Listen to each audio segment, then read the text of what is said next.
சிவசிவம் நாராயணம். காக்கும் கடவுளாகிய வைகுண்ட நாராயணர் நாட்டு மக்களாகிய நமக்கு பல உபதேசங்களையும் அறிவுரைகளையும் கூறுகின்றார். அதில் சிலவற்றை இன்று பார்ப்போம். மக்களுட பிள்ளைகளை வன்மை என்று நினையாதே, ஆடு மாடு சொத்துக்களை வன்மை என்று நினையாதே, பெண்ணரசி ஆனவளை பிலம் என்று நினையாதே, மனம் கொண்டு வாழ்ந்தவர்கள் மண்டலத்தில் தானும் இல்லை. நான் அசைப்பதல்லாமல் யாரும் அசைக்க கூடாது, இருப்பேன் சில காலம் நடப்பேன் சில காலம். அரண்மனையை கட்டி வைத்து ஆக்கினைகள் செய்யாதே, படியுறைந்த ஏழைகளை அவதூறு செய்யாதே, அடியாதே பிடியாதே அவன் பாவம் கேட்காதே, இடுக்கியதை காத்ததுண்டால் இடைகூறு வராது, வஞ்சனைகள் செய்யாதே வலுப்பிணியை தீர்த்து வைப்பேன் என்று முடிவுகழ்ந்த அம்மானையில் கூறுகின்றார். மக்களுட பிள்ளைகளை வன்மை என்று நினையாதே. அதாவது நம்முடைய பிள்ளைகள், நாட்டு மக்களும் மக்களுடைய பிள்ளைகளையும் மிகப்பெரிய வன்மை என்று நினைக்க கூடாதாம். அதாவது ஒரு நண்பர்கள் இருவர் சந்தித்து கொண்டால் முதலாக கேட்கின்ற வார்த்தை, உனக்கு எத்தனை குழந்தைகள் என்று. இதைத்தான் சொல்வார்கள், செல்வத்திலெல்லாம் மிகப்பெரிய செல்வம் குழந்தை செல்வம் என்று சொல்வார்கள்.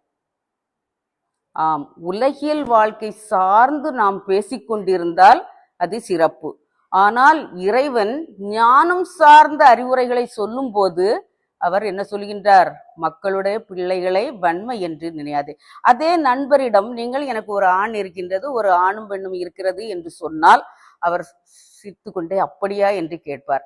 அதன் எண்ணிக்கையை சற்று கூட்டி சொல்லி பாருங்கள், அவர் சற்று முகம் சோர்ந்து கொஞ்சம் தலையை இப்படி தார்த்து கொள்வார்.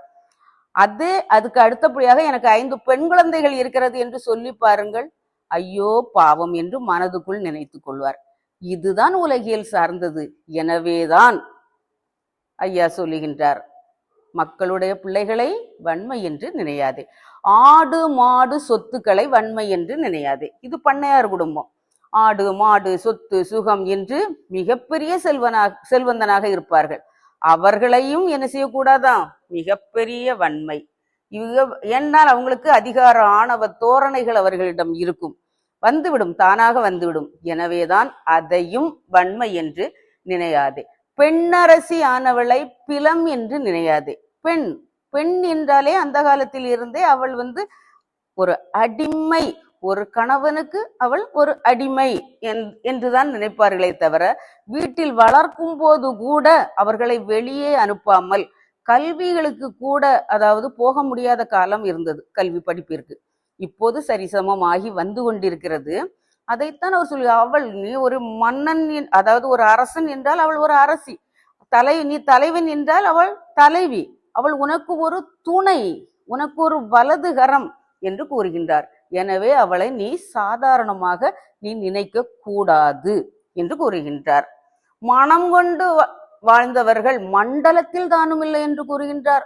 அதாவது பேரு புகழோடு கணவனும் மனைவியும் அப்படி வாழ்ந்தார்கள் இப்படி வாழ்ந்தார்கள் என்று சொல்லக்கூடிய அளவில் இந்த பூலோகத்தில் யாருமே கிடையாது. இரவு 12 மணி நேரம், பகல் 12 மணி நேரம் மாறி மாறி வருவது போன்று இதுவும் இன்பமும் துன்பமும் எல்லாம் மாறி மாறி வரும். இதுதான் இந்த பூலோக வாழ்க்கை. எனவே அவர் அதையும் சொல்லுகின்றார். நான் அசைப்பதல்லாமல் யாரும் அசைக்க கூடாது. நான் காக்கும் கடவுளாகிய நான் உங்களை காப்பாற்றுவேனே தவிர உங்களை வேறு யாரும் காப்பாற்ற முடியாது. நீங்கள் நினைத்து கொண்டிருக்கின்றீர்கள், நான் என் மனைவியை காப்பாற்றுகின்றேன், என்னுடைய பிள்ளைகளை காப்பாற்றுகின்றேன், என்னுடைய குடும்பத்தை காப்பாற்றுகின்றேன். யார் காப்பாற்றுகின்றார்கள்?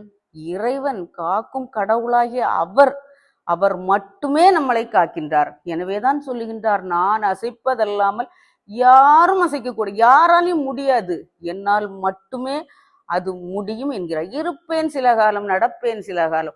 உங்களோட நான் இருப்பேன். நீங்க அந்த காலங்கட்டில் நீதி நேர்மையா ஒழுக்கமா நீங்க நடக்கணும்.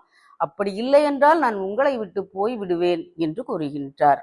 அரண்மனையை கட்டி வைத்து ஆக்கினைகள் செய்யாதே. மிகப்பெரிய கோடீஸ்வரனாக இருந்து கொண்டு ஆக்கினைகள், பாவமான காரியங்களை நீங்கள் செய்யாதீர்கள். படிகுறைந்த ஏழைகளை அவதூறு செய்யாதே. அதாவது எளிய மக்களை கஷ்டப்படுத்தாதுங்க, கொடுமைப்படுத்தாதீர்கள் என்று கூறுகின்றார். அடியாதே பிடியாதே அவன் பாவம் கேட்காதே. அவர்களை, அந்த ஏழை மக்களை நீங்கள் ஏவல் செய்து அடித்து பிடித்து பசி பட்டினி அவர்களுக்கு செய்கின்ற வேலைக்கு கூட ஒழுங்கான சம்பளங்கள் கொடுக்காமல் அவர்களை நீங்கள் கொடுமைப்படுத்தாதீர்கள். அடியாதே பிடியாதே அவன் பாவம் கேட்காதே என்று கூறுகின்றார். அப்படி நீங்கள் செய்தீர்கள் என்றால் அவனுடைய பாவம், அவனுடைய உள்ளம் படுகின்ற வேதனையானது உங்களுக்கு பாவமாக சாபமாக மாறுகிறது. எனவே அப்படிப்பட்ட செயல்களை ஒருபோதும் நீங்கள் செய்யாதீர்கள். அப்படி என்றால் என்ன செய்ய வேண்டும் என்பதையும் கூறுகின்றார். இடுக்கியதை காத்ததுண்டால் இடையூறு வராது. உங்களுடைய ஐம்புலன்களையும் மெய்வாய் கண் மூக்கு செவி இந்த ஐந்தையும் நீங்கள் அடக்கி இப்படித்தான் இருக்க வேண்டும். மனசாட்சியோடு வாழ வேண்டும். கண்ட பேராசை கொள்ளக்கூடாது. கண்டதையும் பார்த்ததையும் கேட்டதையும் எல்லாம் நாம் விரும்பக்கூடாது என்கிற ஒரு மனக்கட்டுப்பாட்டோடு நீங்கள் வாழ்ந்தீர்கள் என்றால் வஞ்சனைகள் செய்யாதே வலுப்பிணியை தீர்த்து வைப்பேன் என்று கூறுகின்றார். வஞ்சனையான காரியங்கள், அதாவது ஏமாற்றுதல், சூழ்ச்சிகள், கோல் மூட்டுதல், இது போன்ற பலவிதமான செயல்கள், மெயினாக சொல்ல போனா துரோகம் தான் இறைவன் விரும்பாத மிகப்பெரிய செயல். எக்காரணம் கொண்டு யாருக்கும் நாம் துரோகம் செய்யக்கூடாது. அப்படி நீங்கள் செய்யாமல் இருந்தால் வலுப்பிணியை தீர்த்து வைப்பேன் என்று கூறுகின்றார். வலுப்பிணி என்றால் என்ன? நமக்கு எல்லா நோய்களையும் பற்றி தெரியும். உடல் சார்ந்த எல்லா நோய்களை பற்றியும் நமக்கு நன்றாக தெரியும். ஆனால் இறைவன் இன்னும் ஒரு முக்கியமான பிணியை கூறுகின்றார். வலுவான ஒரு பிணி, ஒரு நோய் நமக்கு இருக்கின்றது. நமக்குள் தான் அது இருக்கின்றது. நாம் அதை கண்டும் காணாதது போல், தெரிந்தும் தெரியாதது போல் நாம் வாழ்ந்து கொண்டிருக்கின்றோம். அதுதான் நம்முடைய பாவ கர்மா. இந்த கர்மாவை அழிக்க எந்த வைத்தியராலும் முடியாது. இறைவனாகிய வைத்தியரால் மட்டும்தான் முடியும். எனவேதான் அவர் சொல்லுகின்றார், வஞ்சனையான செயல்களை நீங்கள் செய்யாமல் வாழ்ந்தீர்கள் என்றால் அந்த பிணியை நான் தீர்த்து வைப்பேன் என்று கூறுகின்றார். இதைவிட நமக்கு என்ன வேண்டும்? இந்த கர்மாவை அவர் ஒழித்தாலே போதும், நம்மை விட்டு மாற்றினாலே போதும். நாம் என்ன செய்வோம்? ஞானம் அடைந்து விடுவோம், முக்தி அடைந்து விடுவோம், தர்ம யுக வாழ்வு பெற்று விடுவோம். எல்லாம் வல்ல இறைவனுக்கு நன்றி கூறுவோம். சிவசிவம் நாராயணம்.